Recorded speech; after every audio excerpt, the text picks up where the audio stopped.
Aether, main character, traveler. We all know them, and today we're going to be focusing on the second element in their lifetime, the Geo element. For the sake of not confusing myself and everyone else during the rest of the video, I'll be referring to this character as the Geo Traveler. Now, the Geo Traveler is probably not one of the most popular characters in the game. In my opinion, the Geo Traveler isn't really meant to be your main DPS, nor are they one of the best support units in the game either. I think the best role the Geo Traveler fits is a little bit of both, DPS and support, making the Geo Traveler one of the most balanced characters in Genshin Impact. Now, in my team, the Geo Traveler is amazing for providing high energy recharge for my other characters, while also not slacking off on the DPS department either, allowing me to make quick work of any enemy. Now, the Geo Traveler is in fact so good at this role that I honestly don't think I'll be able to rock this all Geo team without them, making the Geo Traveler one of the most versatile characters in Genshin Impact. So, after this video, you might start to have second thoughts on how strong the Geo Traveler can really be.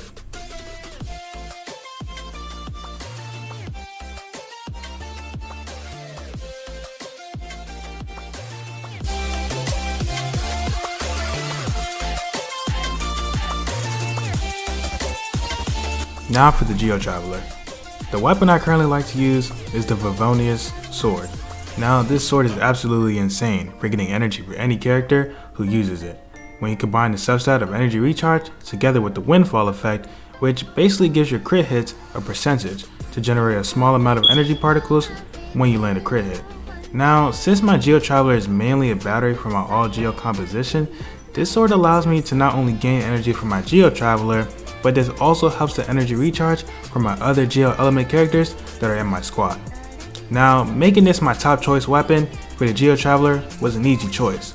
Now, if you want to get this sword, you can get it by wishing on the weapon banner, standard banner, or the character event banner, and with a little bit of luck. Now, as for my second choice, this will all depend on what you value most for your build. Now, if you want your Geo Traveler to be one of your main DPS units in your party, then the Prototype Ranker is a perfect choice. The physical damage bonus subset is great for the normal attacks, and this is even more deadly with the Smash Stone effect, which increases your attack and defense by percentage every time you land one of those normal or charge attacks. Now if you're interested in this sword, you can get this sword by crafting it at your local blacksmith. Now if you're going for more of a support role, then the Iron Sting is a weapon that you're going to want to consider using.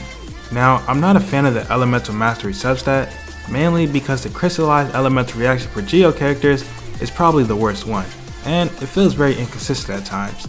But the Infusion Stinger effect is another story. This effect increases all your damage by a percentage with a max of 2 stacks anytime you deal elemental damage.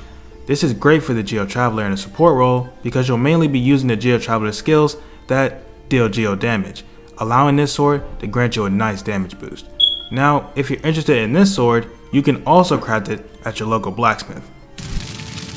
Now, if you have a little money to spend, then you know I'm going to have to recommend the Black Sword. I would highly recommend this sword if you really want to main DPS with the Geo Traveler, as the crit rate substat is probably one of the best substats to have on anything in the game, allowing for more higher and consistent damage. This, coupled with the Justice effect, which basically just increases your normal and charged attack damage while also allowing these hits to regenerate your HP anytime you happen to crit, allows your damage to reach new levels. Now if you're going for more of a support role, the Black Sword is still a good choice because of the crit rate substat. The only downside is that the Justice effect will probably be useless for you. So if you're interested in the Black Sword, then you can obtain this sword by buying the locked battle pass for $10 US and reaching level 30 on that battle pass.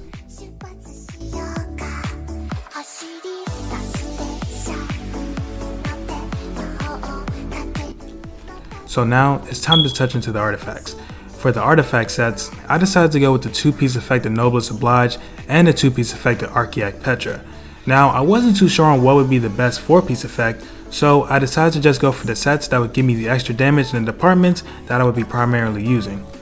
Now if you're going to mainly use your Geo Traveler for a main DPS role, then the Gladiator's Finale set is one that you may want to consider using. Now if you want to take on more of a support role, you can also consider using the Noblesse Oblige 4-piece effect. There are many combinations that you can try out, so don't forget to test out the ones that you feel may be best for your specific build. Now let's get into the artifact pieces. For the flower piece, the base stats will always be flat HP, so let's focus on the substats here.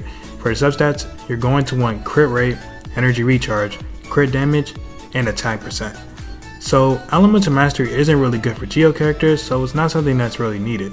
Crit rate is probably the best thing for 99% of the characters in Genshin Impact interested in doing damage. Energy recharge is very important for getting your ultimate as soon as possible, especially for the Geo Traveler, for reasons I'll get into later in the video. And lastly, crit damage is for those big numbers, and attack percent is there because that's really only the last option left for the 4th spot. So for the feather piece, this will be the same as the flower, but this time it will always have a base of attack. So we're going to focus on the substats here for this one as well. For the substats, it's going to look exactly like your flower piece. So you're going to want crit rate, energy recharge, crit damage, and lastly, attack percent. Now it's time for the timepiece, and you'll have to accept my apology for showing you one of the all-time worst pieces in Genshin Impact. For some reason, I find that the timepiece is the hardest piece to get anytime I'm building a character. So after about a week of spamming the Noblest Oblige dungeon, I had to set up for the lonely crit damage. But anyways, let's get into this piece. For the main stat, you're going to want attack percent. Now if you're interested in spamming your ultimate even more, then you may want to consider using energy recharge as the main stat for your timepiece as well. So since we covered the main stat, let's get into the substats. For your substats, you're going to want crit rate, energy recharge, crit damage, flat attack, or elemental mastery. Now since your main stat is attack percent, you won't be able to get it against your substat. That's the reason flat attack or elemental mastery is in the 4th spot. Now if you have a main stat of energy recharge, then your substat should look like this, with crit rate, crit damage, attack percent, elemental mastery, or flat attack. Now it's time to get into the cut piece, and yes, I know it's a terrible piece too, but it was hard enough getting Geo damage bonus, so I had to accept the lonely crit damage I managed to get in my substats. So for the cut piece, you're going to want Geo damage bonus as your main stat.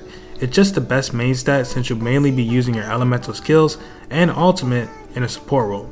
Now if you want to main DPS with your Geo Traveler, I recommend choosing between attack percent or physical damage bonus or Geo damage bonus as one of your main stats.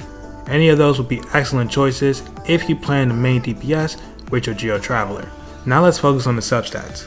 If your main stat is Geo damage bonus or physical damage bonus, then you're going to want crit rate, energy recharge, crit damage, and attack percent.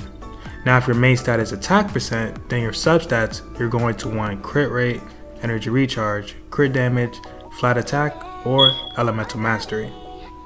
Now it's time for the final piece, the crown. Now for the main stat, I decided to go with a crit rate with a crit damage substat. I highly recommend you only go with a crit rate crown if you can get a crit damage as a substat. Now as alternatives, you could go with an attack percent or crit damage main stat for your crown. In the future, I actually hope to get a crit damage main stat piece with the crit rate as my substat, as I felt this is much better than the crit rate main stat with a crit damage substat combo. Now let's get into the substats. If you're going for a crit rate main stat, then the substats you're going to want are crit damage, energy recharge, attack percent, flat attack, or elemental mastery.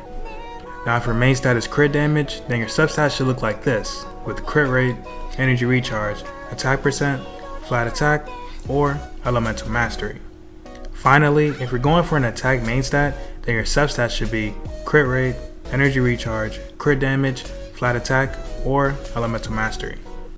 Now if you have any tips or ideas for how I can improve this build, or maybe I didn't mention that build that you happen to use that's just one-shotting everyone you come into contact with, don't forget to let me and everyone else know in the comment section because, yeah, we want a one-shot too.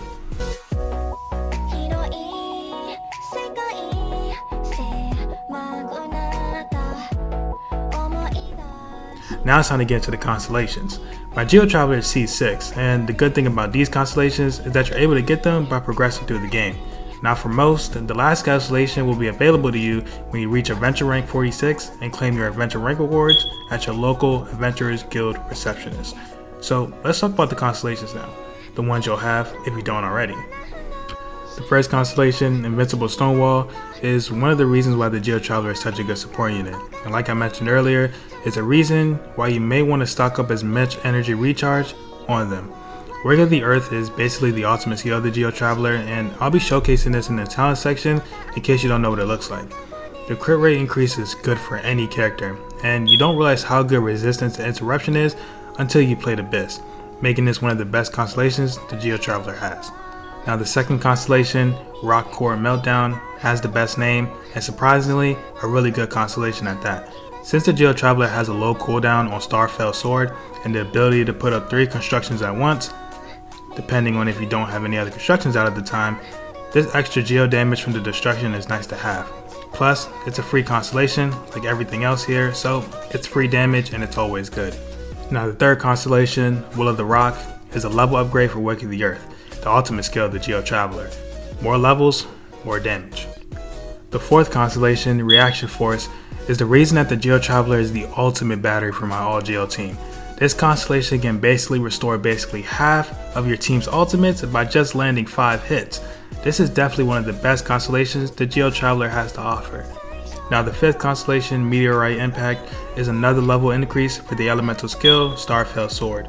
Like I said before, more levels, more damage. So last but not least, the final constellation, Everlasting Boulder, basically extends the duration of the Geo Traveler's elemental skill and ultimate. And if you know how the duration of skills work in any other game besides Genshin Impact, then you know how important it is. So this is probably the best constellation that the Geo Traveler has. Now if you thought I missed something about these constellations, then don't forget to let me know down in the comment section. But just remember, it's free buffs for your characters, since these constellations are free in themselves by progressing through the game, so it doesn't really hurt to have them.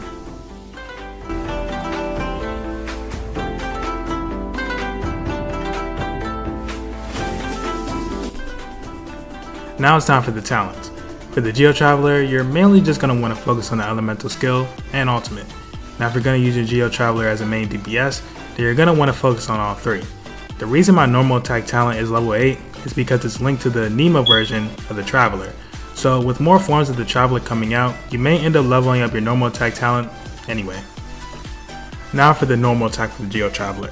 It's a sequence of 5 swings, and the charge attack consists of 2 swings in rapid succession. This is a demonstration of exactly how it looks.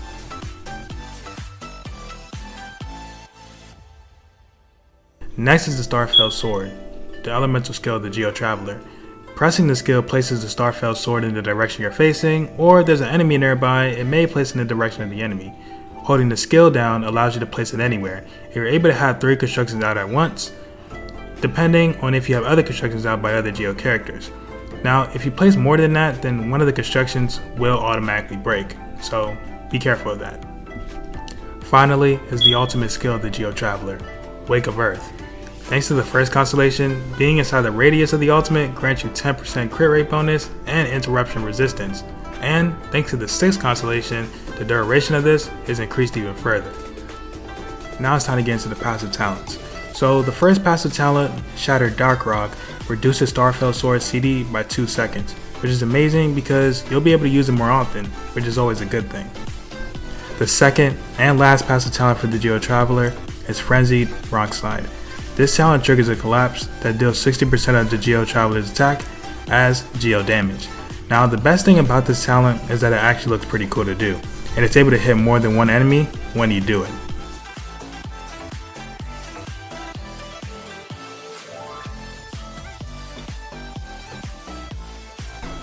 Now for my team. Noelle is my biggest damage dealer, but when her ultimate is not in play, that's when everyone else comes into play, using their skills to provide DPS while also recharging my Noelle. The Geo Traveler is perfect for this since he has support abilities for when my Noelle is being the DPS, but he can also DPS himself if he needs to. And since I have at least 2 Geo units in my party, I have access to Enduring Rock, increasing shield strength, damage dealt, and even reducing the enemy's Geo resistance. Now I would say that the Geo Traveler isn't a very flexible character in many teams, which can sometimes feel a little slow and clunky, and sometimes it may even give you the feeling, why am I using this character over someone like Bennett or Fischl? I would recommend that if you want to use the Geo Traveler as a support, then you should use them to support at least another Geo character.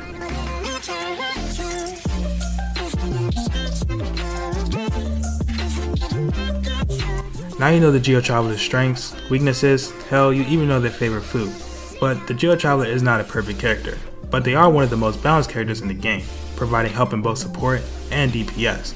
If this video was able to help you, don't forget to leave a like, and if you're interested in more Genshin Impact build and guide videos like this one, then don't forget to subscribe And yes, we just hit a sub. We hit 100 subs about a week ago, well, weeks ago. So I'm super excited about that. And I'm thankful to everyone who's been supporting my videos, because honestly, I didn't even think I'd get 10 subscribers on YouTube.